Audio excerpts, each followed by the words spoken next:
Hi everyone, it's Amy of Roaming Historian. I am the historian behind Roaming Historian. And so I'm trying to, I'm learning still how to do YouTube. And I've been for years now making these little clips, right? And I have no idea yet how to edit. I'm thinking if I get 1,000 subscribers, maybe that's when I'll actually learn how to edit or buy editing software. But for right now, I film these little clips when I'm out and about, and then I upload them, and then that's it. There's no, lead in, there's no context. And I realized that can be really confusing. So I thought, well, what I'll do is I have some clips coming from my recent cruise, and I thought, well, maybe I'll just go through and I'll talk to you guys about the cruise and introduce each of the ports and kind of what I found cool about those ports. And then I can upload the clips and we'll do it that way until I learn how to edit. But anyways, so let me go over here to, I created a PowerPoint that has some of so I was on the Norwegian Breakaway. And this was a Christmas and New Year's cruise. So you can see here, we had a club balcony suite that had a larger balcony. In fact, if I can figure out, let me try here. Let me stop sharing here and see if I can't. Bet I can. Um, I'll show you here. I filmed this for a friend, and hopefully I'll be able to show you guys what it looks like. So just one second. All right. And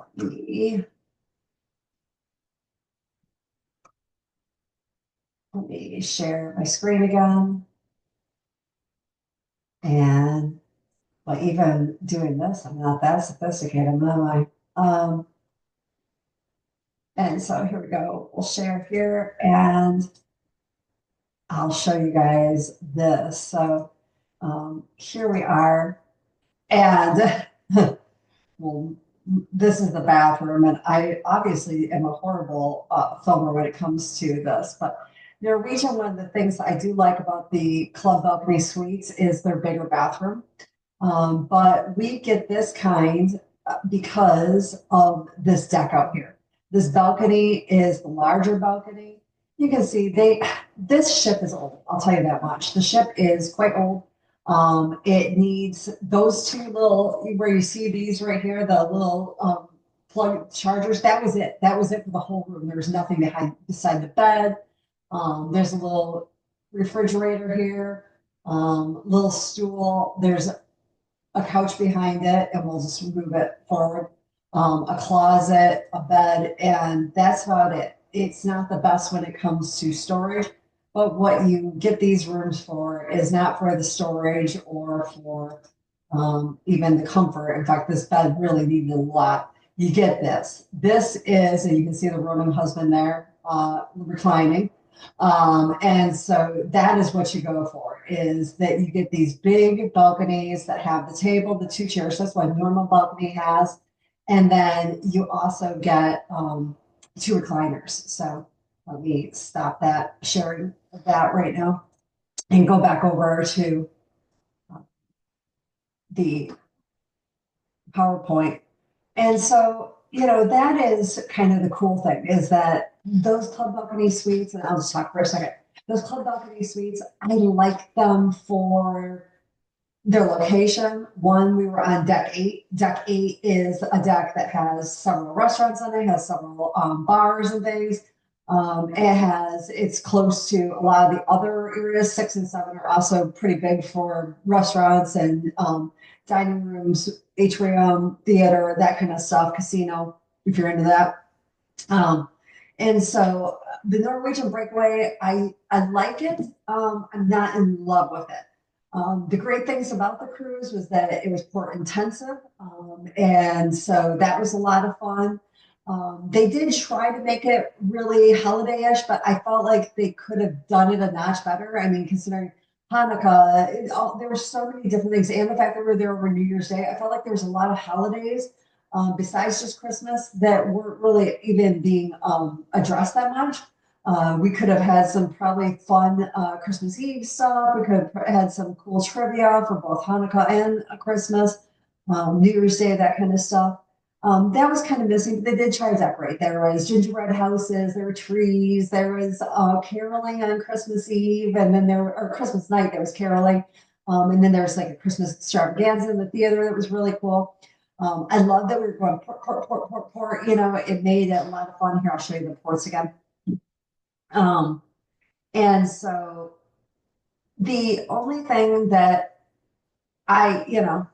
the cons, I guess, of the Norwegian Breakaway is that Norwegian can get kind of expensive. I feel like they nickel and dime.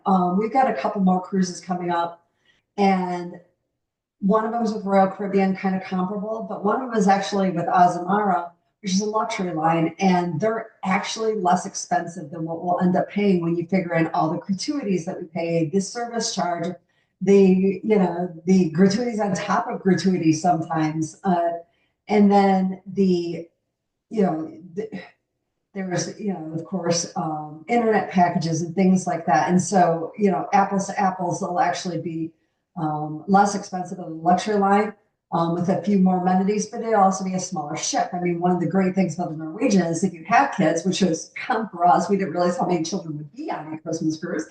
But if you have children, multi-generational families, you're going to love the Norwegian break. You're going to love Norwegian as a line. They have lots to do. There's tons of stuff.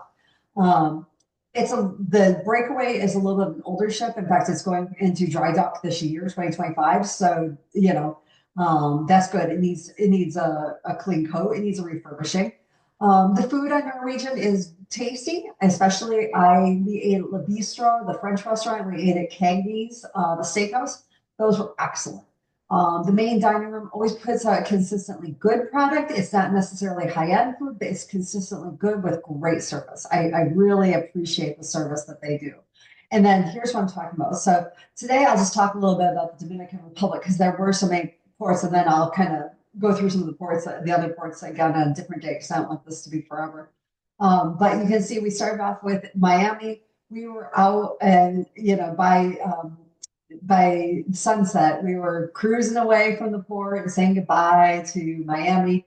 Day two was at sea, and then we went for Christmas Day, we were in the Dominican Republic in Puerto Plata, which is really cool. I'll talk about that independently. And some of you might know that my husband's disabled. We use a folding mobility scooter to get around.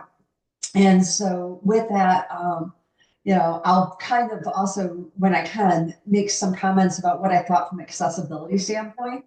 And so then we went to San Juan, Puerto Rico the next day, St. Thomas, U.S. Virgin Islands, then St. John's, Antigua, then Phillipsburg, St. Martin, Tortola, British Virgin Islands. We were at sea again. Then we had New Year's Day in the Bahamas, and we were back to Miami. So Puerto Plata was very cool. The port itself, it's kind of funny because to walk to the city center, everybody's telling you, oh, get a cab. No, don't get a cab. It was really not a walk at all. I mean, maybe 7 minutes, 10 minutes, I don't know, to get to some of the main things. And actually, we found the city far more accessible than the man-made port. So the man-made port of Taino Bay is kind of brand new. I mean, I think it's only a few years old. It's got things like lazy rivers and stuff like that, but you can see it has all this rocky, craggy sidewalk throughout. There's cool things like you can see birds in there, and there's tons of different shops, of course. There's Diamonds International and everything, and it's very noisy. It's a noisy port. There was tons of fun, and people were having contests, and there was a DJ booth, and there was tons of pools, and so you wouldn't have to leave, but if you want to actually see the city, you need to leave. And I highly recommend leaving and seeing the city. I couldn't recommend it more. The only thing, like I said, we found the city to be relatively smooth with very few mishaps. We found lots of curb cuts for if you're using a wheelchair.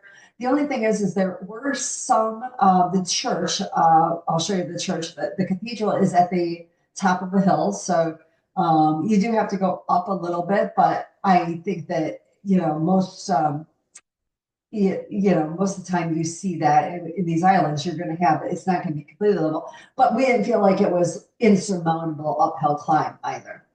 Um, they have Umbrella Street. This was nice. I thought it was cute and catchy. And Pink Street, where there were people that these women were there to take pictures with. I loved the street art. I loved the artists. The street art to me was probably some of the best that I saw the entire trip. And I enjoyed, like, this one was a mural of history. And it says that our history begins with the indigenous Taino who inhabited the island 600 AD and called it Ciao. They were known for their agriculture, intricate craftsmanship, and a complex social structure. And then this went on to talk about Columbus coming, and it was just really powerful. And then, here we can take the photo op with wings, and then just more. I saw so much art. I wish I had taken more. And then we went to the cathedral. So this is the Catedral de San Felipe, so St. Philip's Cathedral.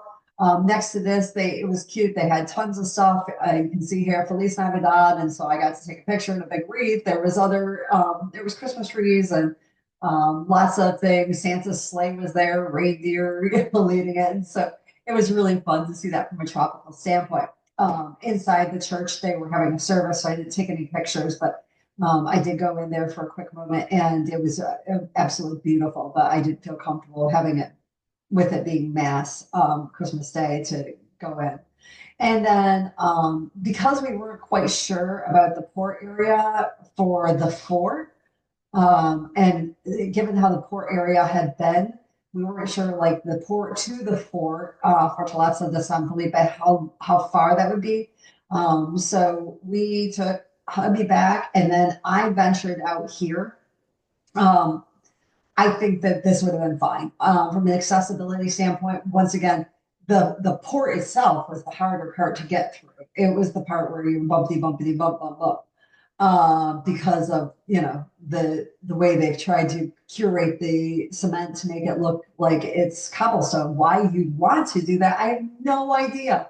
But they really created a more inaccessible port. Can you do it? Of course you can. It's smooth or it's flat. It's just not smooth. And so, but here the fort, now it was Christmas Day, so like I said, a lot of things were closed, which they should be. It was Christmas Day. I was kind of horrified at what was open, honestly. Um, but the fort itself was closed. It is one of their national monuments, and it was closed that day. So I can't tell you if it would have been accessible had I been able to get up there. But the area getting to it and getting around it, you can see here where some vans are in the background. This was all fairly accessible. I didn't find it too bad at all. And so I think that you could kind of at least look from the outside if you couldn't get inside.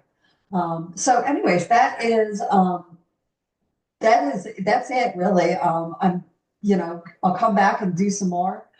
Please, if you have some suggestions, I know sometimes people leave comments for me. I love the comments. I am a PhD in history. I'm I'm a professor of history, but I'm a professor of American legal history. So I look a lot at labor and laborers and how they use the law in order to, advocate for employer relations and things like that.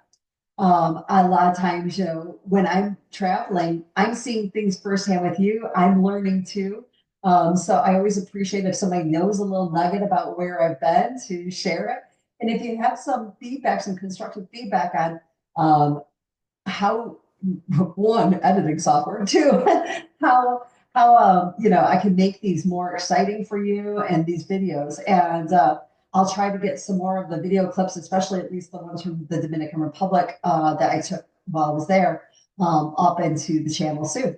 So ciao for now. Have a great day, and I will say goodbye.